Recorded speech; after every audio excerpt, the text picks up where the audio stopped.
Hello everyone, welcome once again to another episode of Shillong Reading Room. We have with us today somebody who's quite well known from the region and somebody we've been wanting to get to interview for a while. Her name is Patricia Mukhim. She is the editor of Shillong Times and she has a very, you can Google her, you can find out who she is. We all know who she is. And we're here to talk about this monumental tome, which this is volume 1 by the way, which was released last year actually, but we have not had time and she's been a little busy also. So now we have finally gotten the time to interview Kongpat about her essays from this book, From Isolation to Integration. And we are going to, this is obviously an eclectic number of topics here, diverse topics, diverse themes.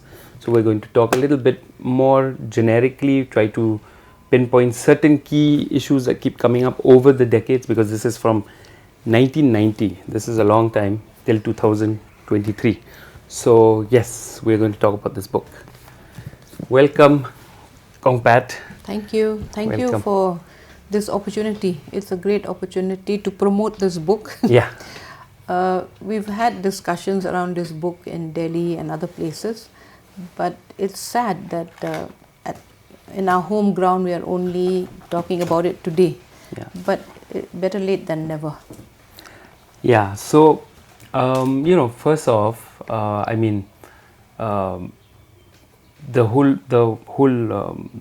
it's very nicely titled From Isolation to Integration. So, why did you choose this? Like, how did you discover that this was the theme, perhaps, or what was the reasoning behind this title? See, when you write over a long period of time and you're capturing facets of history actually, because sometimes something happens in Mizoram, then I'm writing about it. Something happens in Nagaland, I'm writing about it. Something happens in Manipur, I'm writing about it. So I'm actually like a collector, So I collect facts, figures, and I don't have to, write a book in terms of writing a whole section of academic or doing academic work where you will have bibliographies and stuff like that. I've always felt that writing a book after the act is done is fine. It's recording history, but nothing like a newspaper article where you're writing about the here and now and you want people to debate on those issues. Actually, the point of writing is because you want a public debate, because you just don't want people to remain silent. And this is what I've always felt, that in a democracy, if we, the citizenry, are silent, then democracy is dead. So yes, and I don't believe in writing from a distance, so I visit each of these states. For some reason or the other, I get involved with some work or the other, go there, learn from people. I believe so much in listening to voices before I write. Perhaps the only time that I have not done that is with this Manipur conflict, because I only visited the hills. And the reason I visit the hills is because the hills were the ones, the people in the hills were the ones who suffered the most. Their houses were burnt. And also it was not safe for me to go towards Imphal at that time. So that's a little of an exception. Right. So what are the, perhaps maybe this is a big question, but what were the, as far, because you've compiled this, you've done this, what were the themes that generally kept coming up in geopolitics from the region? Because obviously there has to be some consistencies, perhaps, over the years. So usually, see, my point is I've looked at this Naga conflict from a very long time and from different lenses. So I've been writing about it. The reason I've looked at the Naga conflict is also because I'm trying to understand whether the contemporary Nagas still believe in a sovereign Naga limb. How invested are the Nagas of Nagaland in this whole concept of sovereignty and in the concept of Naga limb, for instance, and they have told me that they're not, happy with the idea of sharing resources with the Nagas of Manipur. And then you also have the Meiteis who have said that we do not want Manipur to be bifurcated or trifurcated. So I've been looking at this issue, at the issue of Naga politics, the talks with Government of India, the 2015 framework agreement, which was never made public, and I've tried to dig into that, but it's very difficult to come into any facts and figures. That 2015 framework agreement was more performative than anything. It was just to launch Modi, and to say, here comes the new savior who will perhaps fructify the much talked about Naga peace talks that was signed in 1997. Yeah. Right. So that's one of the issues, right? Yes. And then, since you've been writing from this region, about the region for so long, do you think there has been some leeway towards, what was your experience of integration, right? Because that is also a major thing. See, because when you look at the past, we were not really integrated in terms of the emotions, the mind, and the physical integration, because now you find so many of our people from this region working, studying, doing all kinds of things outside. I was at IIT Madras recently.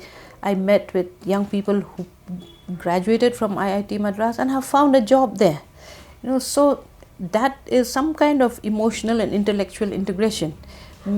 Maybe when you talk of the Nagas who are, the elderly ones who still hold on to that notion of a sovereign Nagaland or a sovereign Nagalim, maybe for them that notion is alien, the notion of integration. But for the younger generation today, I think there's much more integration. In South India particularly, they live pretty happily. Yeah, they have many of them, when you talk to them, they have no reasons to come back because there's no job to come back to. Especially if you are teaching in a good institution, where would you find that same job here? So that way there is this gradual integration. You don't feel so alien today as you would have maybe 30 years ago. And so that's an interesting point. The region is often homogenized. You've said that a couple of times. Yes. And this new integration seems to be very organic. So you've mentioned the South and other places also, but then are public attitudes also mobile, from the region itself also towards integration? Because we're talking about the mainland or mainstream accepting us. Yes. But what about vice versa? It has to work both ways actually, but we ourselves are infamous for othering, and yet we want to be accepted when we go out. So it doesn't work like that. If we want to go settle out because there are jobs out there, then there are people from there who will want to come here because there are jobs that suit them. In the same country, I don't know how far we can go in othering one group, and how long will it take for an Indian born and brought up here to be considered a citizen of Meghalaya? How long will it take? Why? What else do they have to prove? They are not immigrants, but we are constantly treating them like outsiders. We are constantly othering them. We are making life very difficult for them with all these trade licenses and the works. And even trade licenses, when they apply, they don't get them. Even if they apply online, they still have to go plead with those officials in the district council. I think these things are not really what can bring that real integration. And we have to realize that more and more of our people are being trained for work outside the state. The state cannot absorb none of the states in the Northeast. And gosh, this time I found that there were so many people from Nagaland, from Arunachal Pradesh, in Chennai itself. Yeah. You know, they set up shops. So those guys from IIT Madras who are non-vegetarians, they go to the Naga outlet. So isn't that integration in some ways? Integration by way of food habits. Yeah, that's also interesting. It's more of an organic Yes. response, I think, more than at a purely official level. Yes. No, at the purely unofficial level, I would say, because these are things that happen without official consent. No, we go, we set up shop there, and we happen to do well. So then we get more people to come in. Even if we look at Delhi, some of these Naga outlets are doing very well. Yeah. So basically, how did you start? I think most people, some of them might have heard, but some of them might also need a little reminding. Like, how did you start your career as a journalist? Because I think you used to start off in a it's rather unorthodox way. It wasn't like that you... Yeah, I stumbled into it. Yeah. I actually stumbled into journalism because I was a teacher for the longest time. And when I was teaching, I had this great concern about issues, you know. I felt that, just talking like this is not going to help, so I need to write. I don't know how I started writing letters to the editor. In those days, we had to write on pen and paper. And then I had to go all the way to Rilbong to drop that letter. Then one fine day, the editor, then Manas Chaudhary, made it a point to meet me. So he told people in the office that if this lady comes, please ask her to meet me. So I met him. Then he said, why don't you write articles? Since you seem so concerned about several issues.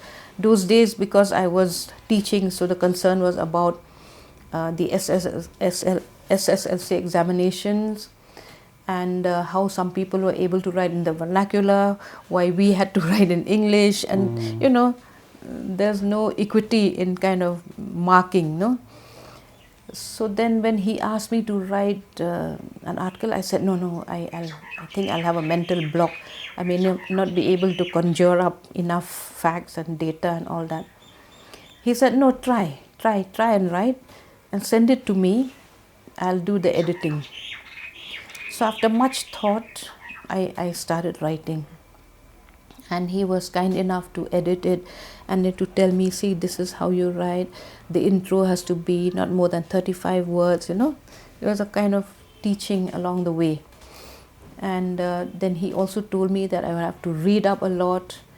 And then there were other friends as well who invested in me.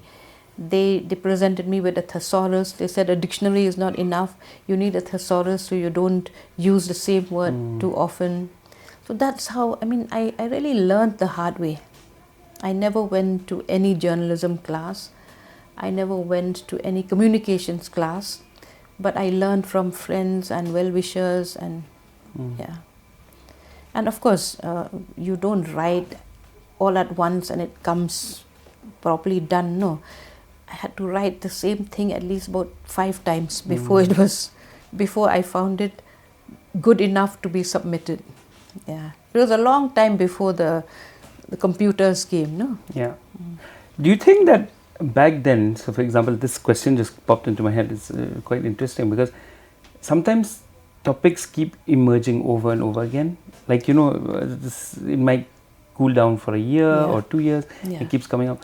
And nowadays, because you can actually search for those articles. Yes. Does that influence what you write about now? Because now you know that you've written about it, like as opposed to before when you were writing, you might not be able to find that physical record again, right? Yes. So you might be repeating yourself again. Other than going to the newspaper office, sitting there and going through all the papers of the past, which is very tedious. Yes.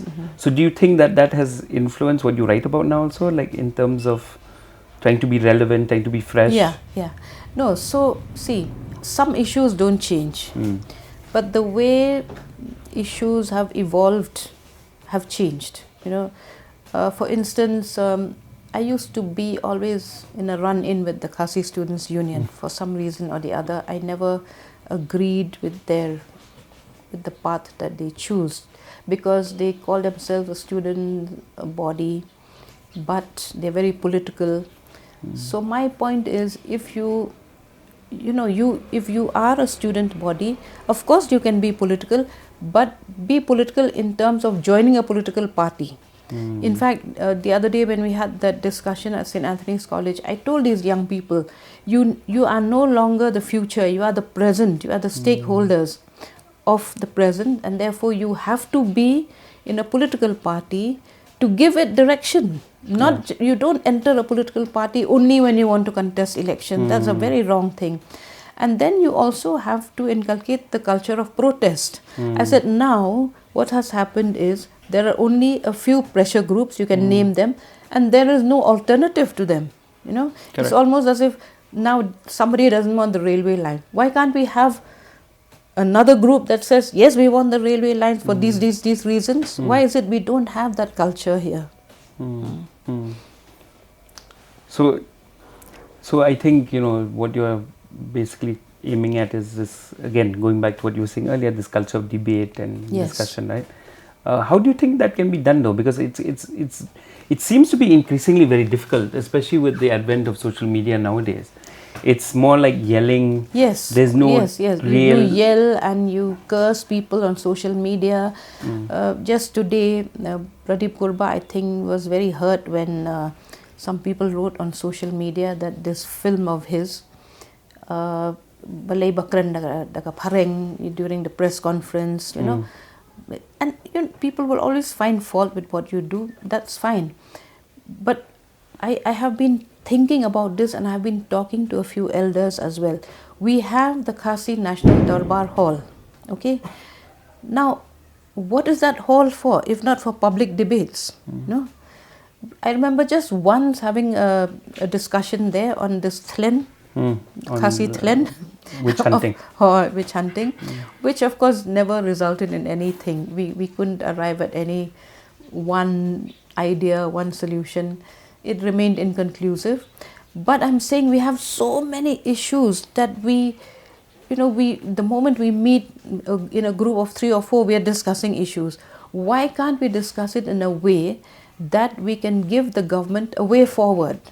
Then the government will also know that there is this group that is very serious about issues and is not doing it only for political performance. Therefore, we need to listen to them. So I think that is what we really need in our state. And in the whole region, there is no culture of discussion.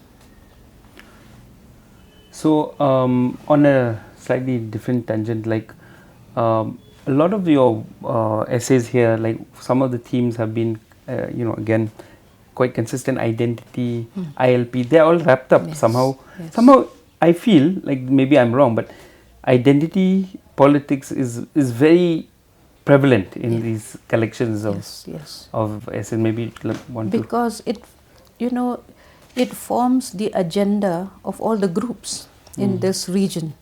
Every group is fighting for identity, and we are a region of 238 plus ethnic communities, and every ethnic community wants that they should have some appropriation of power. Whether that is possible, I've asked many times, are ethnic homelands possible? Does every ethnic group need a homeland? You have 26 tribes in Arunachal Pradesh, 16 in Nagaland. Can there be 16 states in Nagaland? Now, for at least, Eastern Nagaland has got some kind of autonomy. A medical college is coming up there.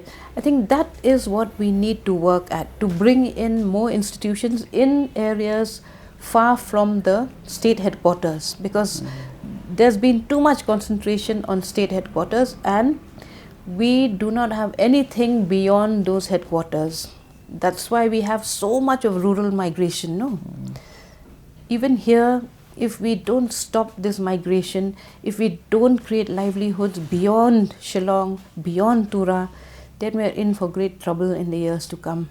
But why do you think that is? Like, why is it that so many policymakers, even politicians particularly, just seem to refuse to discuss livelihood issues? Like, all they care about is actually, in many ways, infrastructural development, bringing in something. But livelihoods, when you go anywhere else in the country, people are actually mobilizing, let's say, farmers, Yes. laborers, Yes, Mazdoor yes. workers. They're mobilizing to make Yeah. their bread and butter, right? But here it seems like, even though people are doing it, but it's at such an individual level Yeah. and not taken up seriously by the state authorities. Yeah, see, look at the farmers' movement. Is it strong enough? Is it robust enough here? No, we don't have a farmers' movement. If it's a farmers' movement, it will be led by somebody from Shillong, someone who's not even a farmer. Now, how does that guy know the travails of a real farmer? So, I have tried getting some of the farmers from Smith. I've talked to them and I said, hey, why can't you have a cooperative? No, because if you form a cooperative, those days basics was forming those farmers cooperatives, no? Right. Because they feel that if you negotiate as a group, you're stronger. People will not be able to to crush you with bringing down your prices. For instance, broomstick. Everyone is selling it individually and they want to sell it quickly, so they don't care even if the price comes down. And now there's a glut of broomstick in the market. So this time, even in Maulanong, I've been telling them, look, we had come here 10 or 12 years ago and told you that broomstick cannot encroach into forest lands because it depletes the land. And then we had even brought people to train them to add value to the broomstick so that they don't sell it raw, in the raw form. But it didn't take off. So I think there's so much need to groom our farming communities. We really need a solid NGO or a movement to groom our farmers. Because we're not used to working together. Like I said, I had gone to Smith and I asked these farmers, why are you not agreeing to come together? Then they said, long pi jongi ki kwa banek la kajong kajong. No, each one wants to do their own thing. I remember trying to do a study with Govind Kelkar in Mukayao, Mukayao Transport Corporation, remember? Yeah. So when we went there, by that time we went there, that had collapsed because it was personality driven. No, the person who did that was an MLA. So after he passed away, each member who had invested there, they pulled out and they each bought their own vehicles or more than one vehicle, and they started running it individually. So we in Meghalaya, we really need to understand the value of cooperation to strengthen ourselves as groups, farmers groups and growers of like broomstick and people who have orchards. They're all operating individually. Yeah. The idea of your writings, not just that they are, they challenge the government, they also challenge a lot of local sentiments, right? How did you come about to this particular perspective of yours?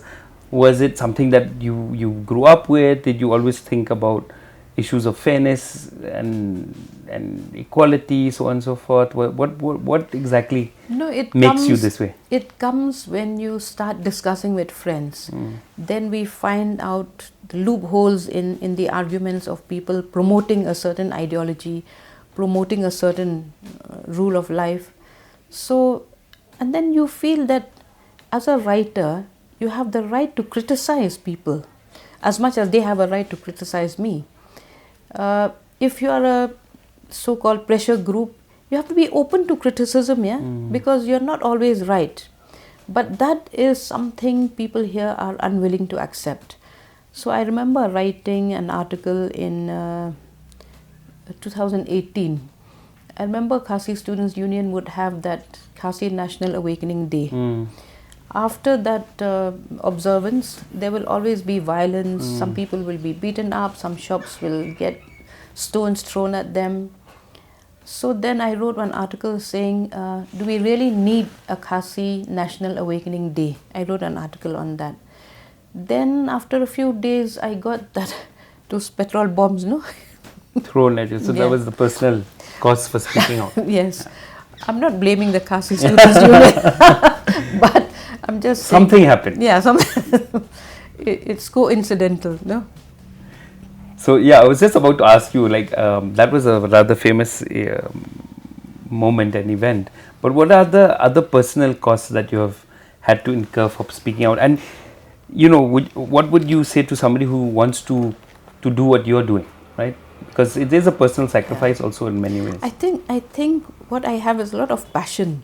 So no matter what you say to me, no matter how much you lambast me, I will continue to do what I've done. I can't sit back and say, oh, they've said this about me, now I have to remain silent. No, that's not an option.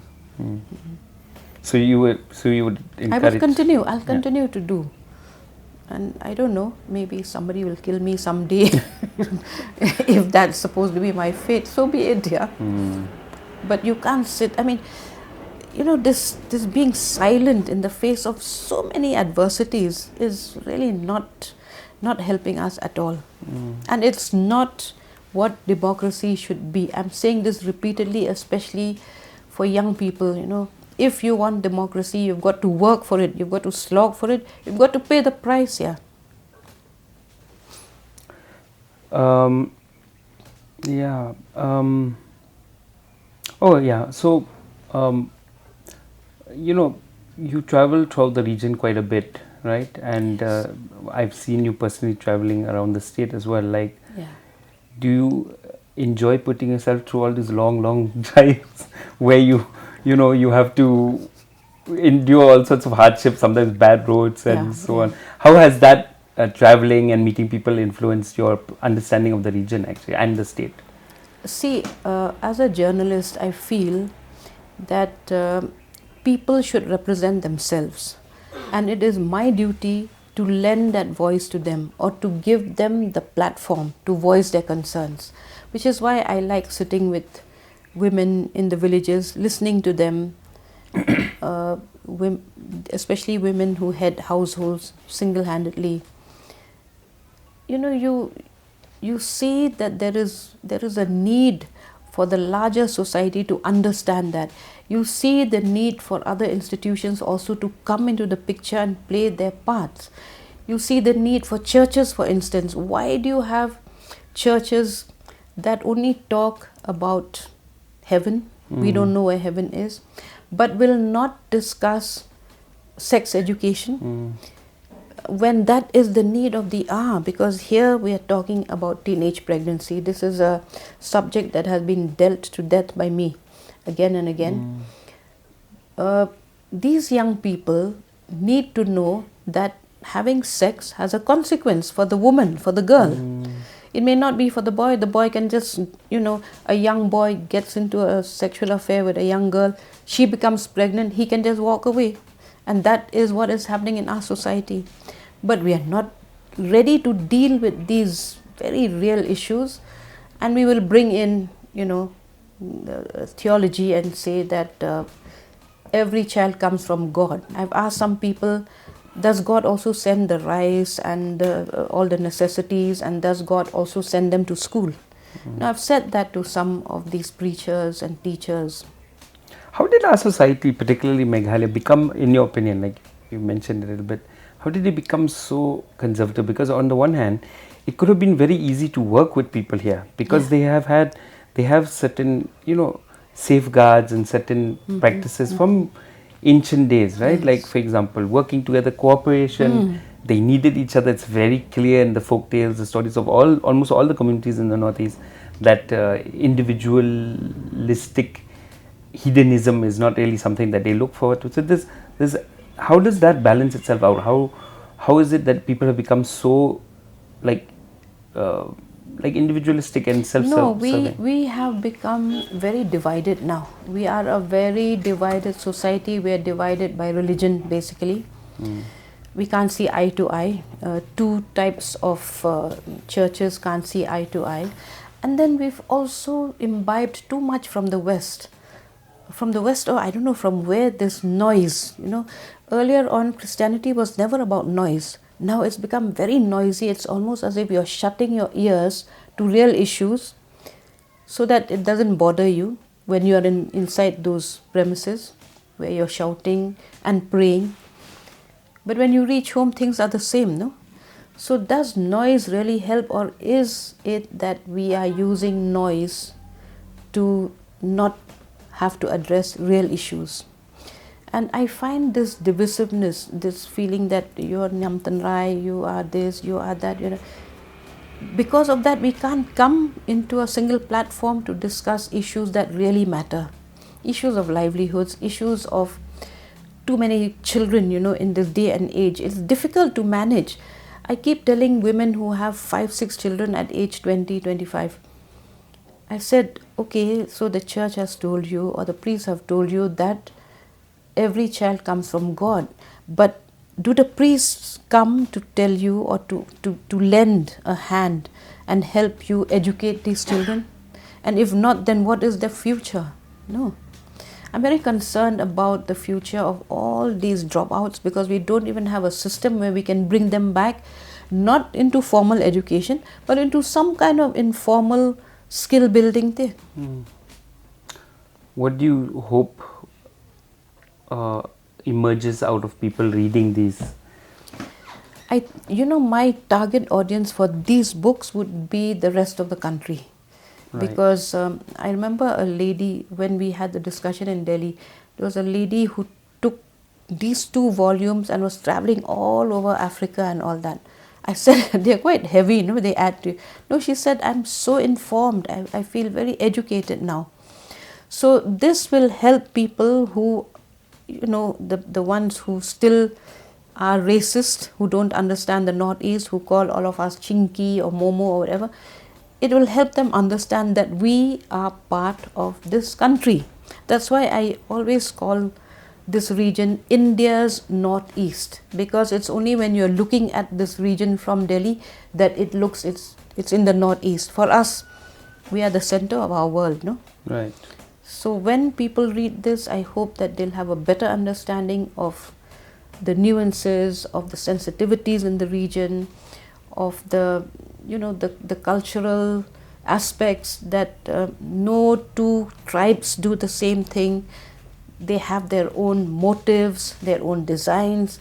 I mean, if you come here, you will, and you really dig deeper, you will be enriched, by what you see around. And there are so many people who've come, who've studied designs, and who have gone back and said, we feel so much more informed now than we were sitting from Delhi or sitting from wherever.